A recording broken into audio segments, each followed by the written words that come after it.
Hello and welcome to another video on the Garage of Luke channel, and today I'm at the Dover ferry port because I'm taking my £500 Alfa Romeo to France. It is a grey, dismal, rainy Wednesday morning and we are here at Dover ferry port. We have just driven this from home. We didn't really film anything between that bit because it takes me 2 hours to wake up and I simply can't do anything in those first 2 hours. It's very noisy, there's a lot going on. But as it turns out, us arriving a bit late, an hour late, is actually quite good because the ferry we were meant to be on to Dunkirk has actually had a technical issue and has been delayed by 2.5 hours, and everyone was put on it and has now had to get off of it. So instead, it's been a slight change in plans. We've been put on a different ferry to Calais, which is fine because I think that might actually work out better based on what the traffic in France looks like at the moment. Now, I will be honest, I am a little bit nervous. Not necessarily about this car in particular, it's done very well, and the only casualty we've had on the journey so far is that this centre cap that I put in yesterday has gone. So that's good. Apart from that, it's been fantastic, and we've achieved over 40 to the gallon, which I'm very impressed about. However, the last time I drove an Alfa Romeo on the continent did not end well. We referred to this at Auto Sportivo. About 4 years ago, I went down to Napoli and bought an Alfa 33, a 1990 Boxer 4-cylinder Alfa Romeo. Twin car, beautiful, beautiful car. However, that was meant to come back to the UK and that never ended up happening because I managed to do 177 miles before I just had to give up and leave it in Italy because the headlights broke, the fog lights broke, the oil pressure got really low, it started overheating, the electric started just buzzing out, and then the rear left kind of lower arm snapped, the wheel went into the wheel well and severed the return fuel line. So I gave up and I left it in Italy. That was 4 years ago. I'm hoping I'll have slightly better luck this time. And I do have faith in this car because I've now done over 1,000 miles in it and it's been surprisingly good. For £500, I simply cannot complain. And also, in the last video, it was checked over by Auto Sportivo. They were happy with it. And to be honest, if they're happy, I'm happy. So, in about half an hour's time, we are going to board a ferry.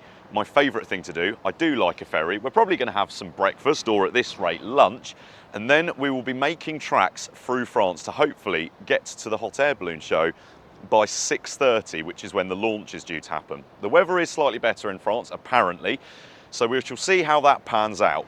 But the next time you will see me will probably be either standing outside on a ferry getting wind blasted, or if it's too wet, you'll just see us in France. Catch you soon.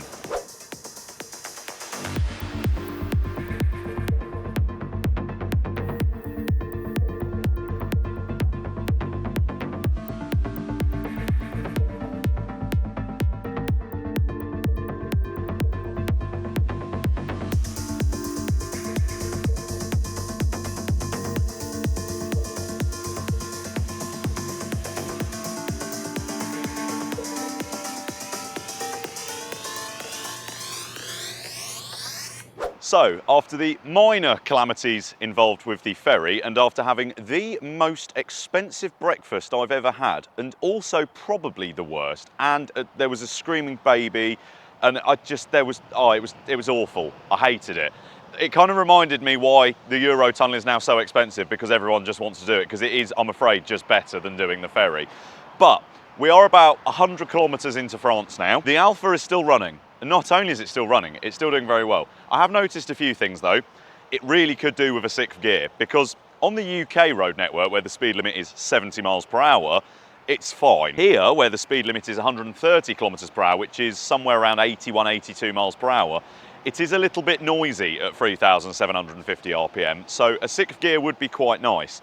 But aside from the slightly noisy car, I did suddenly remember the moment I got onto, admittedly, a toll road, so I am going to have to remortgage my house to pay for the driving I'm currently doing, how nice it is driving on the continent. Everyone has better road manners than they do in the UK. Obviously the speed limit's higher, so you just cover lots more ground, and it's just nice. The roads are smooth. There's some toilets behind us that are lovely, and they're playing music in them. If you went to South Midland Services and went to the toilet, there would be horrors in every cubicle and a glory hole in one of the doors. Those are lovely, they're very clean and very nice. As I say, the car is doing very well. I'm very much enjoying the drive. The only thing that does concern me is, well, there's two things that concern me. One is time. We have got to try and be at the launch site at the Hot Air Balloon Festival for 6:30 this evening, and our ETA to our Airbnb, which is 20 minutes away, is currently 10 to 6, and we need to get the key off of the lovely lady who's letting us stay there. I mean, we have paid for it, and then also get there. So we're on a bit of a time constraint, and additionally the weather, because hot air balloons don't like rain, and it does keep raining, but we are still quite far away, so hopefully, forecast says the weather will be good. Hopefully it does improve. So I think we need to get back on the road quite promptly and start making some real progress. But on roads like these, that's not hard. Let's go.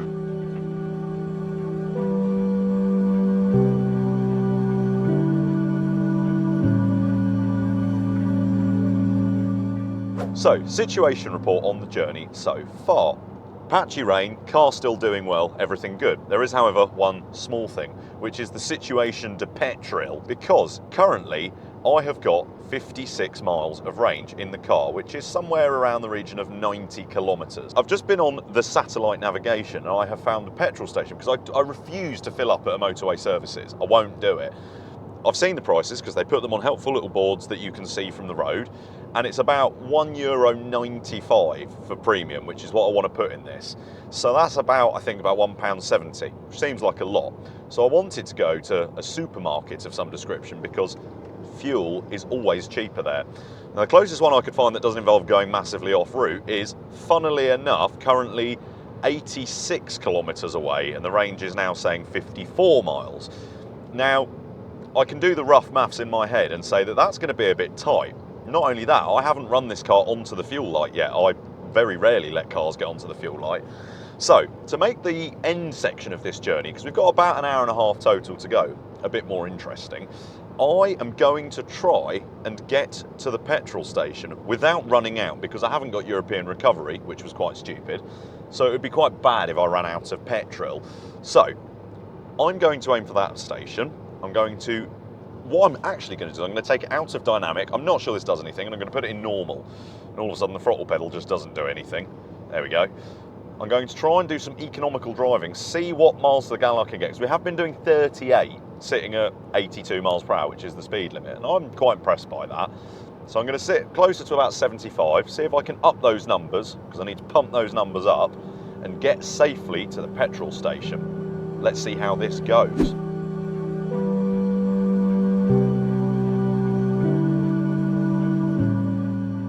So, economical driving has on one hand been going well, because I've managed to bump up. I reset one of the trip computers because there's two, and I've managed to get 41.1 to the gallon over the last kind of 20 miles or so.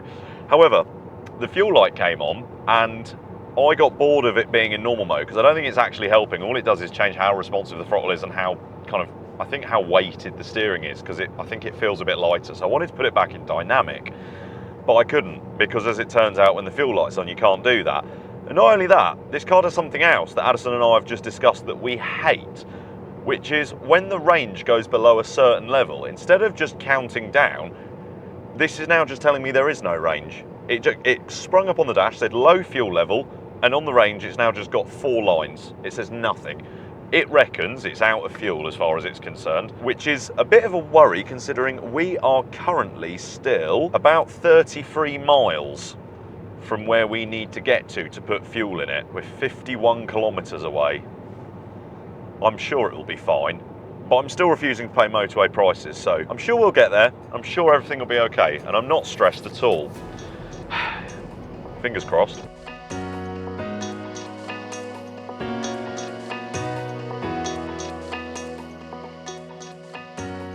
We have made it for fuel with a very, very low, non-existent level. There was a big sign on it as we approached, and I was really scared. But luckily it says rupture gas oil, and I imagine that has something to do with the fact that the diesel pump has leaked heavily.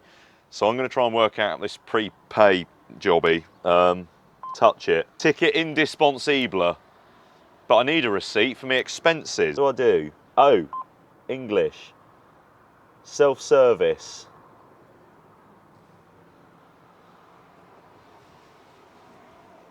Self-service payment at the desk. I don't know what this means. I'm confused. I'll just do that then, shall I?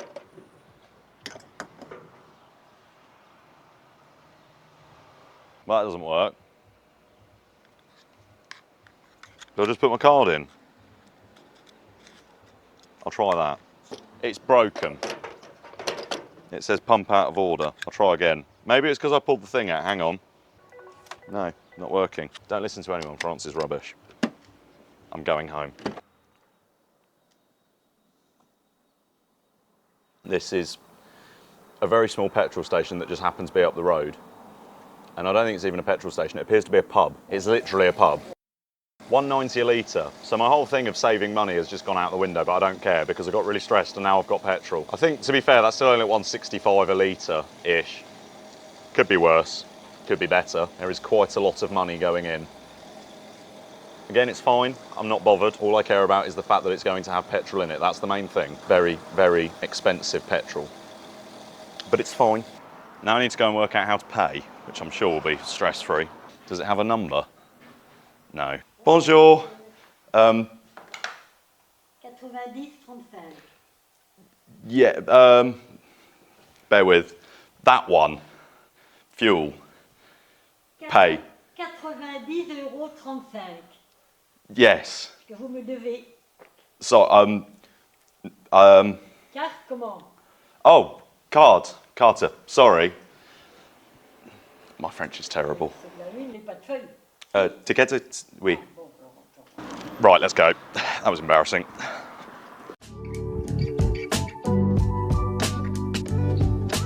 We have just spotted something magnificent. Oh, good heavens, it's a 607. Oh, that has made my day. What a fantastic car. That is nice. That is nice.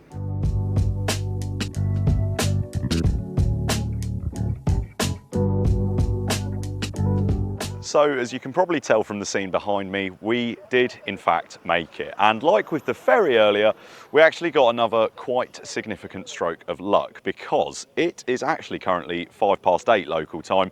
They were meant to go about an hour ago, but because of some weather and some clouds, they did have to actually kind of delay slightly. So we've lucked out with that. We've also lucked out with where we are at the moment. We are currently stood next to, just out of shot, a Citroen 2CV van on a trailer, or that's been made into a trailer, where we've just had a fantastic burger and some lovely fries. I mean, in a setting like this, it's just fantastic. I live for stuff like this. A certain amount of credit has to go to this car because it has made it without fault. It technically made it pretty much on a single tank, even if it did get a bit squeaky bum time towards the end. And to be honest, it's been fantastic. The aircon blows ice cold, which in weather like this, you really do want. And yeah, in the roads in kind of this area, I wouldn't want to be driving anything else right now. It's an absolute hoot and I adore it. I can't wait to take it to the Nurburgring tomorrow. I'm really, really excited and also a little bit nervous about doing that. But for now, I'm going to take in the scenes and I think maybe we'll go and chase a few of these. Why not?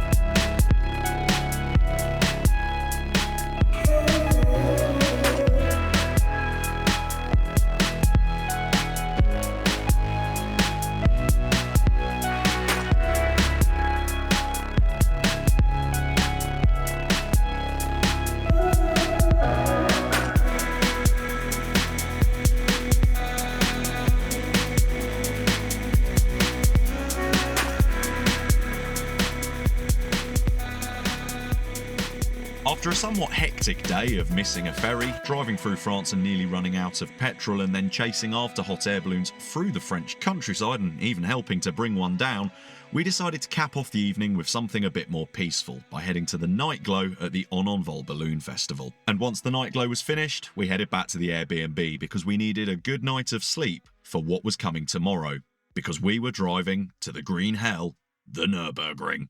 So we have spent a lovely night in our very small little kind of gîte accommodation in France. As I've mentioned, I have never in my life driven a car that I own around the Nurburgring. I've driven rentals, I've driven company demonstrators, which we probably shouldn't talk too much about. I have driven, you know, friends' cars. I have never driven my own vehicle to and around the Nordschleife. So I'm very excited that of all of the cars I could possibly be doing it in, my £500 Alfa Romeo MiTo is the first car I will be doing it in. Now, so far, this car has performed pretty well. It made it pretty much all the way here on a single tank, although I did learn earlier that we got, I think, 45.7 litres in, and apparently the total capacity of the tank, including the filler neck, which when I filled it up before we left, I probably did fill because it was brimmed, is about 47, maybe 46 and a half. So, yeah, as it turns out, we probably had about 4 miles of fuel left when we eventually found the pub that happened to have a fuel pump outside it. So that was quite handy, and also probably a bit tighter than I'd have liked to make it. Apart from that, everything's been fine. The car's been doing well. It's been economical. Everything's working. The aircon's still working. We found out the heated seats also do work, so that's good. So I'm pretty confident in it. So what we're going to do is we are going to now drive what was meant to be 2.5 hours, but thanks to some road closures is 3 hours, to the Nurburgring. And when we get there, we'll be doing some essential checks, which everyone should do before doing a lap. We'll be checking wheel torques, tyre pressures, fluid levels, everything like that. And then hopefully, permitting it not being shut because of an incident or similar, we will be doing a lap of the Nordschleife. I'm exceptionally excited, but as usual, we were up late, so we are in a hurry. Let's get to it. It's very steep.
And so we've made it to the Nurburgring. We have battled through rain and traffic and generally unfavourable conditions, and now we're here, it's not much better.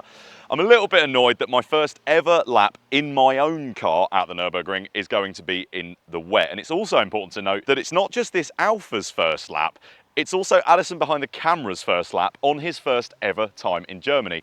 And we are going to be driving this car around in the wet and the damp. So I'm sure it will go absolutely fine.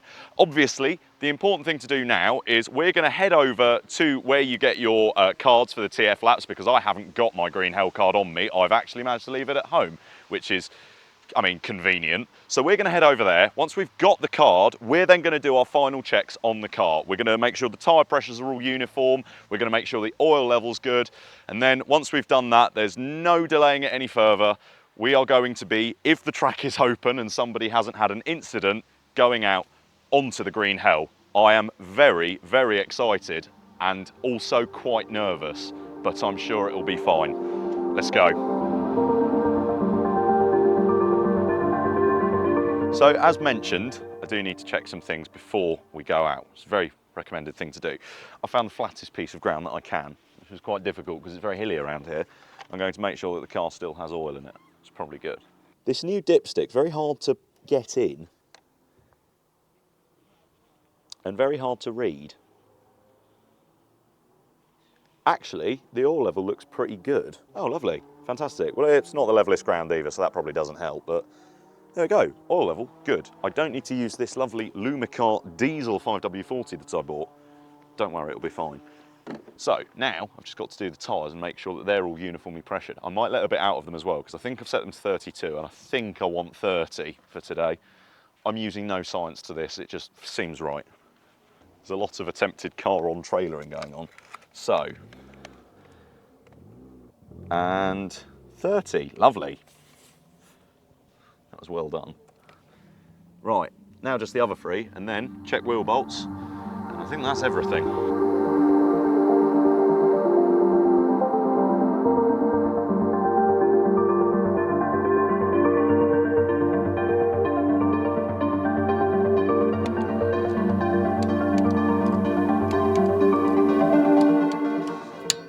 Done. Right, pack away, pack up car, let's go. However, Oh, it's shut. Yep, after 3 hours of driving to get to the Nurburgring, we found out via their Instagram account that at the exact point they were due to open TF for the evening, they'd instead cancelled it. And so there you have it. The trip sadly ends on a bit of a disappointing note. I was so excited to finally drive my own car, not just to the Nurburgring, but around it. And I was also really excited for Addison to get the chance to experience his first lap of the Nordschleife. But that's life. Sometimes things don't go the way you want it to. What have we learnt though? Well, on a personal level, I've probably learnt that you shouldn't pin all your hopes when filming a project like this on one evening of TF being open, because as we can see, it has not been open, it has been shut. And I don't know whether it was because of the weather, it was a little bit rainy, but it really wasn't that bad. They will have their reasons, and I can be assured that no matter what the reasons are, the staff and the people at the Nurburgring will have put safety first. It is really disappointing as well, because I'd actually bought myself a couple of stickers to put on my first owned car that I've taken around the Nurburgring, and these now won't get to be used. So that is a disappointment. Going forward, I need to talk about the car a little bit, because I bought this for £500 almost as a joke. I thought I was going to hate it, and I genuinely assumed it was going to be a bit like the Tigre, where I do a one-off video, tell everyone how rubbish it is, and then just get rid of it. But it's been quite the opposite. The car has really surprised me. Now, a lot of people have messaged me on Instagram supporting my decision to own this vehicle. There's quite a lot of fans of it, but there's also been a lot of people who have said, they're rubbish, you are mad. And to be honest, I don't know whether it's just the fact that this one's been modified in the right way, but I've been adoring it. I've been using it day to day, which meant that the E36, which was my daily, just hasn't been getting used. And as a result of that, I regret to inform you that I have actually sold it, because there are so many other projects that I need to put money into, and I don't have a bottomless pot of funds at the moment. We are still so new that sadly there will be projects along the way that maybe don't get finished in this early stage. But rest assured, we will do our very best to get the really important ones done. And in terms of this, well, this is staying. I mean, I knew before we even left that I probably wasn't going to sell the car, but how it's done on this road trip, from doing the 400 miles on a single tank and allowing us to fuel it up with approximately 0.4 litres left in the fuel system, it's just earned such a special place in my heart. I've really enjoyed it, but driving it around these local roads, the twisty turns, the hairpins, there are a few things that I think really do need changing. Those tyres are not good. In the wet, they are really weak. I hadn't really realised that until driving it around these local roads. Those brake pads will probably want doing as well, because while they're fine for road use, I imagine on track they will get a bit hot. So that will want doing. I'm going to be keeping it, obviously, and the plan is I would like to turn it into a proper car to use on track, because I don't currently have one of those, and it's something I really miss doing. The disappointment of not being able to go round the Nordschleife has reminded me how much I actually enjoy driving on any kind of track, whether it be a tourist lap here or a proper track day. So we're going to do some modifications to this, because they're really cheap to do. It's not expensive to get power out of it, and parts are readily available. There'll be a bit more TLC. I'd like to fix that bit, because now the bonnet's been done, that's sticking out like a sore thumb. And then I'm sure once that's done, other bits of paint will stick out really badly as well. All I'm going to do is get in it and drive home, well, via the Airbnb that we're staying in tonight. We can't even go home yet after this disappointment. And yeah, I think once it's home, we'll be doing a fair bit more to it. And this isn't the last you'll see of the MiTo. And also, I think it's only right that one day we do bring it back here, because those stickers are not going to stick themselves, especially not if the car hasn't been round the Nurburgring, which I refuse to do. Thank you very much for watching. I really do appreciate your continued support, and hopefully we'll be bringing you yet more content that you'll love and enjoy. But for now, I've been Luke. I'm going to the pub, which is just there to, well, not drown my sorrows. I've still got to drive back, maybe just a cheeky half. And yeah, I'll see you next time. To the pub.